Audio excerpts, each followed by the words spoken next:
Hey everyone. Our next segment is understanding the nutrition facts labels, and it's going to be with Cayla-Marie Jackson. She's a registered dietitian here at UAMS in the outpatient program. She's going to take you through some slides, but she's also going to give you some real life examples. So Cayla-Marie, you ready? Hello, everyone. I'm excited to be here today to walk you through just reading a nutrition facts label, and hopefully I'm able to teach you something new or just help simplify reading a label that can maybe be intimidating. So let's get started. First, I just like to break the label into 4 different sections. So if you can see here, we have it color coordinated into 4 different sections. To me, that takes some of the maybe in the looking at the label and making it feel overwhelming to you away from it. So we have serving size, calories, nutrients. This is where most of our questions lie and where we'll spend some time just walking through that and simplifying it in percent daily value. All right, first, section 1. This is the very first thing we look at when we look at a nutrition label. No matter what your dietary needs are, what specific things you're trying to look for, you always want to start looking at the very top of your nutrition label for the serving information. So I broke it into 3 steps here. Look at the number of servings in the package, step 1. So oftentimes I do this just as kind of a reference for a product. Is this product a single serving product, or is it maybe a family size product? This can also be helpful. Say you have gotten a smaller bag of something and maybe you've started eating the whole bag, and then you turn around and look at it just to reference maybe how many servings you've eaten, and you realize something you thought was a single serving is actually more than a single serving. So that's usually how I reference servings per container. Step 2, look at serving size. So if you don't take anything else away from this, this can be your magic tool to help you understand how much of what you're getting you're actually consuming. So serving size for this product says 1 cup. Oftentimes when patients are trying to lose weight or watch their carbohydrate content, or they're not losing weight but they're counting their calories, we often go back to making sure they're measuring to make sure they are actually consuming the serving size that they think they're consuming. So serving size here, also it's important to understand that everything listed underneath this is referencing how many nutrients are in 1 serving size of the product. So 1 cup, all the rest of the information is how much is in 1 cup. So step 3, I said pause and familiarize yourself with how many servings you're eating compared to the serving size. Calories, number 3, category number 2 here. Calories are just simply a measure of energy. They have a lot of negative connotations to them, but we need calories to function. Our calories come from different sources, our macronutrients, carbs, fat, or protein. It's just important to reference how many calories are in a product. If you have a goal of maybe weight loss or weight gain, they're just simply a measure of energy that our body needs. All right, nutrients. So this has where the bulk of our nutrition label lies and most of the confusion occurs. So we say, use this section to support your personalized dietary needs. That could look different for everyone. If you say you're a diabetic patient, you may want to reference how many total carbohydrates are in your product. Or maybe you have a cardiac condition and you're trying to limit your sodium. So this is where you're going to look. So let's kind of start at the top and work my way down the product label, kind of just mentioning things I hear often with patients and hopefully bringing some clarity to the different sections. So total fat, you'll see that each row that is bolded is going to have, some of them are going to have indented rows below them. So total fat not only includes saturated fat, it also includes trans fats, so all of the fat in the entire product. Now, saturated fat is something that we want to limit. That's going to be our fats that are solid at room temperature. They come from animal products, or they're solid at room temperature, and those are going to be what we say are not our heart healthy fats. Trans fats are also fats that are mostly limited and mostly found in packaged products that we want to limit. but you can see at the very top, total fat includes all of the fat in the product. Cholesterol, that is just a referencing how much cholesterol, dietary cholesterol is in a product. Dietary cholesterol does influence your cholesterol numbers, but it also is influenced by other things that may be going on in your body. Sodium, as I mentioned earlier, that's something that you are going to want to limit if you have any fluid retention problems, any cardiac conditions, and milligrams listed there. That may be confusing to you. You may have heard to stick under a 2,000 milligram per day diet, and that's something that's kind of thrown out there for cardiac patients, or 2,300 milligram per day diet. So that can be a good reference. You're looking at how many milligrams, and we'll talk about the percent daily value later. Total carbohydrates. So this is the main one that tends to have confusion associated with it. This label says total carb 34 grams. And as you can see, it has 3 different rows indented below it. So everything below it, including the sugars, is included in the total carbohydrate. So if you're a diabetic patient counting your carbohydrates, you don't need to look at the line that says total sugars. You just look at the line that says total carbohydrate. And then lastly, before the micronutrients at the bottom, we have protein, 15 grams. So again, this is the area of the label we're going to reference for specific nutrient needs if you're needing to limit something or if you're trying to get more of something. You can see over here on this column, I said nutrients to get less of: saturated fat, sodium, and added sugars. If you have anything like heart disease or diabetes, those would be things that you would want to get less of. Nutrients to get more of: fiber found in our fruits and vegetables, vitamin D, calcium, iron, and potassium. I made an extra slide, although the sugars is still part of our nutrient part of our label, just to kind of clarify, because I get this question with almost every patient each day. So what is the difference between total sugar and added sugars in a product? Total sugar includes all sugar in the product, including sugars naturally present and sugars that have been added.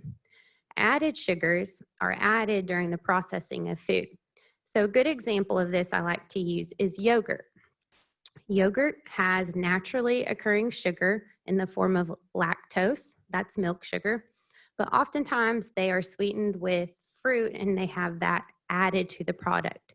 So although it has, maybe in this product, we could say it's a yogurt label here, it could have 8 grams of naturally occurring sugar. It has 7 grams of fruit and sweet added sugar to it, with a total of 15 grams of sugar.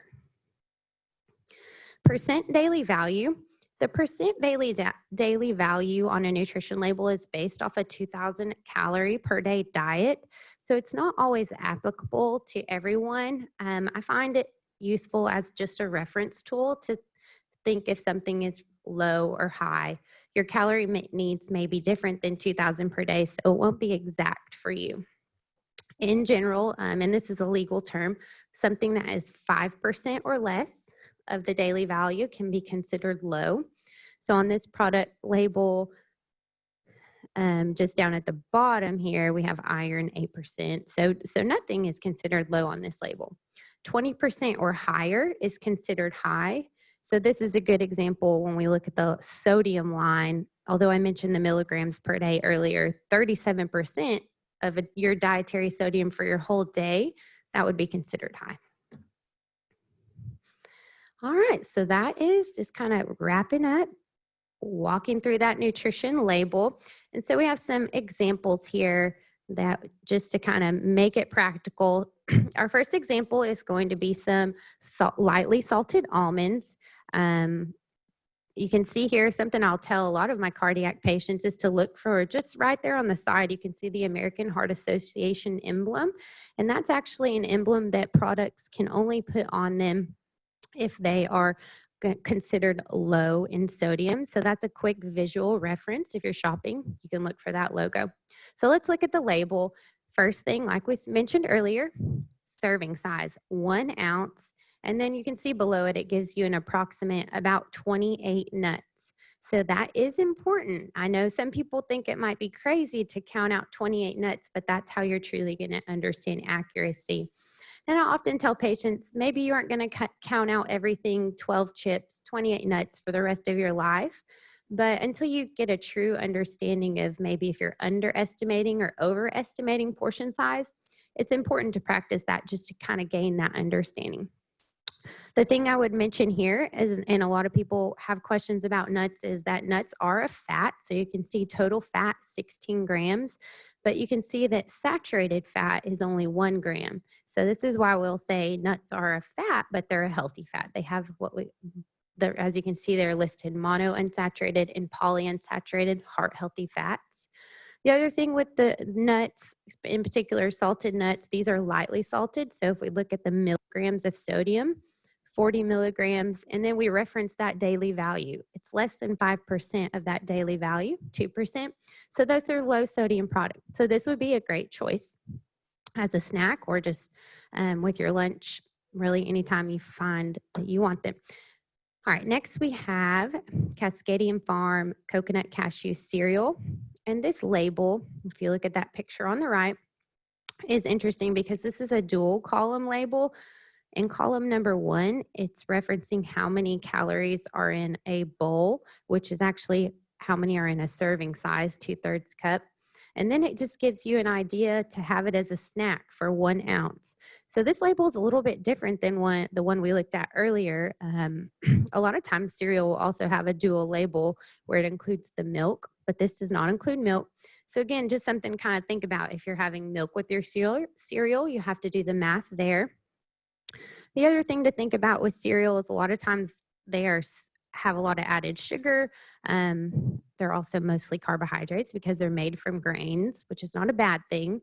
But this product, as you can see on the front, it says no added sugar, sweetened with fruit, which is really unique. And when you look under total carb and then you go to total sugars, and underneath total sugars, added sugars, you can see it says 0 grams. So the sugar in this product is coming from it naturally. No added high fructose corn syrup or anything like that. Our next snack is salted chickpeas. So these are dried chickpeas or garbanzo beans, same thing. You can see a serving size is 1 ounce. I think chickpeas are a product people might kind of be confused about. I often hear they're surprised how many carbs are in them. They are a legume, I believe, and so they're going to contain carbohydrates and protein. The thing to look at here that's a positive is that it has a good amount of fiber. You can see under total carb, it lists dietary fiber, 5 grams. And again, using that daily value reference as a reference, that's 20%. So we can say it's a good source of dietary fiber. And they have a good balance.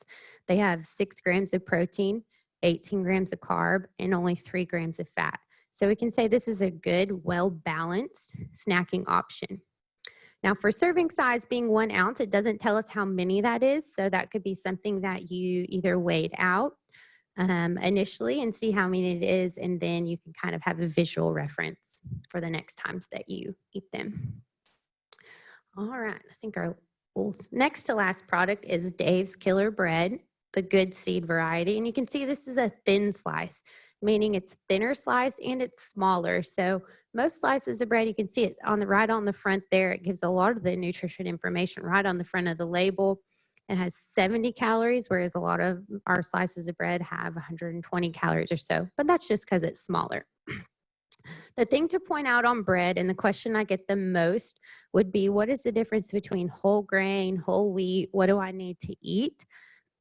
So for that, we're just going to kind of jump from the nutrition facts label and look at the ingredients. And you can see that the very first ingredient listed there is organic whole wheat. That means that this product was made with the germ, the endosperm, and the bread of and the bran of the grain. So it still has all those good nutrients, the B vitamin, the fiber, all of that. So that's generally the difference between a white bread and a wheat bread. It contains more nutrients and it contains more fiber, meaning more healthful and appropriate for a healthy diet. The other thing to make a point out is that this has a lot of different grains on it. So a product can be multi-grain, but not necessarily whole grain. So that's why you reference that ingredients list and look for the ingredients to say whole wheat. The other thing about this product is that you can see that, again, bread is a carbohydrate. A lot of people won't eat bread, but in comparison, when we look at total carb and we reference that daily value column, it says 5%. So that's actually not a very high source of carbohydrate. So bread can be appropriate in a healthy diet. All right, lastly, our product is Kodiak Cakes Oatmeal Power Cup in the flavor chocolate chip. You can see right off the bat on the front, it says 100% whole grains. That's going to come from the oat. And right there on the front, 14 grams of protein. So oats alone don't contain that much protein. So that's where I would go and reference that nutrition label. And I see that it has pea protein. It's going to have a pea and rice blend to have that protein added into it. To look back at the nutrition facts label, serving size 1 container, so that's easy and convenient to take with you. Calories, 240 grams. It's an appropriate size amount of calories for breakfast. Maybe you would even pair a piece of fruit or something with it. And lastly, let's look at total carb on the nutrition facts label. So we have total carb, 36 grams. And you can see it does have 12 grams of added sugars. Just for a reference for grams, 1 teaspoon of sugar has approximately 4 grams of sugar. So oftentimes we read labels and can't visualize what grams actually look like. So 1 teaspoon, 4 grams. So it does have a good amount of added sugar to it, but it still could be an appropriate breakfast. All right, so that is the end of walking through the nutrition facts label. Hopefully, we simplified some things for you. And just to mention, like I said, Natalie said earlier, my name is Cayla-Marie Jackson, and I am an outpatient dietitian here at UAMS. I see all of our UAMS employees for their nutrition needs. So if you watch this presentation, but you want to meet with a dietitian to just learn more about nutrition and your specific diet, you can go to the UAMS Get Healthy website and find the phone number to call our scheduler and make an appointment with the outpatient dietitians. And thank you.